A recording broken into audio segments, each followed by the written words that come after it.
प्रिय विद्यार्थियों, आज हम आपसे यहाँ चर्चा करेंगे कबीरदास की साखियों की। कुछ महत्वपूर्ण साखियां हैं, तो देखिए गुरुदेव के अंग से। सतगुरु की महिमा अनंत, अनंत किया उपकार, लोचन अनंत घाड़ियां, अनंत दिखावन हार। कबीरदास जी कहते हैं कि मैं अपने सच्चे गुरु की महिमा का कैसे बखान करूं। अर्थात जो सच्चे गुरु हैं उन्होंने मेरे ऊपर अनेक प्रकार से एहसान किए हैं। उनके एहसानों को अगर मैं वर्णन करने बैठूं तो यहां वर्णन करना संभव नहीं है, और वह भी बिना किसी स्वार्थ के। वास्तव में सच्चा गुरु वही होता है जो अपने शिष्य को जो ज्ञान देता है उसमें उसका कोई स्वार्थ न निहित हो। कहते हैं अनंत किया उपकार, यानी उन्होंने, उनकी जो महिमा है, उनकी जो कृपा है, उनका जो आशीर्वाद है वो इतना अनंत है जैसे आकाश की तरह सर्वव्यापी है। आगे की पंक्ति में कहते हैं लोचन अनंत उघाड़ियां। कहते हैं कि उन्होंने मेरे उस नेत्र को खोल दिया है जिसे लोग कहते हैं कि साधक की साधना जब पूरी हो जाती है तो तृतीय नेत्र खुल जाता है। अर्थात ऐसा ज्ञान का नेत्र जो उस अखंड अनंत सर्वव्यापी पर ब्रह्म को देख ले। लोचन अनंत उघाड़ियां, यानी उन्होंने उस अनंत ब्रह्म के दर्शन करा दिए जिसको हम साधारण नेत्रों से नहीं देख सकते।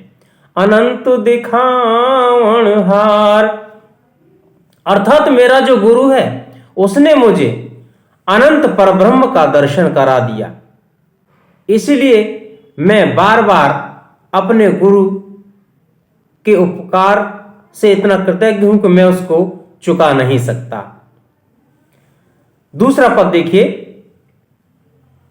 सतगुरु साचा सूरिमा, सबद जुबाहिया एक, लागत ही मैं मिल गया, पढ़ा कलेजे छेक। कबीरदास जी कहते हैं कि जो मेरा सच्चा गुरु है वास्तव में वो सच्चा सूरवीर है। सच्चे सूरवीरों की जो पहचान होती है वो ये होती है कि वो एक ही बाण में दुश्मन का, शत्रु का काम तमाम कर देते हैं। उसी तरह से मेरे जो गुरु हैं उन्होंने एक शब्द रूपी बाण में, शब्द जुबाहिया एक बाहर से जो शब्द रूपी जो बाण गया अंदर, लागत ही मैं मिल गया, अर्थात मेरे कलेजे में जाकर के और वो ऐसा समाया जिसने मेरे अंदर, आत्मा के अंदर जो अज्ञान और अंधकार था उसको हमेशा हमेशा के लिए समाप्त कर दिया। यानी गुरु ने जो मुझे ज्ञान दिया, गुरु ने जो मुझे ज्ञान दिया वह ज्ञान ऐसा था कि जैसे एक तीर लग जाने से शत्रु का काम तमाम हो जाता है, उसी प्रकार से गुरु के ज्ञान रूपी बाण ने मेरे अज्ञान रूपी अंधकार को अंदर से समाप्त कर दिया है। और जब किसी शिष्य का अंधकार समाप्त हो जाता है तब उसे वास्तव में ज्ञान की प्राप्ति होती है। और कहते हैं कि वह जो शब्द रूपी जो बाण है वो इतना व्यापक है कि वो बाहर से चला और अंदर अंतरात्मा में उसको जहां तक गया वहां तक उसे पवित्र करता गया और ज्ञान के रोशनी से वह रोशन करता गया। इसी के साथ फिर आगे कुछ पदों की चर्चा करेंगे।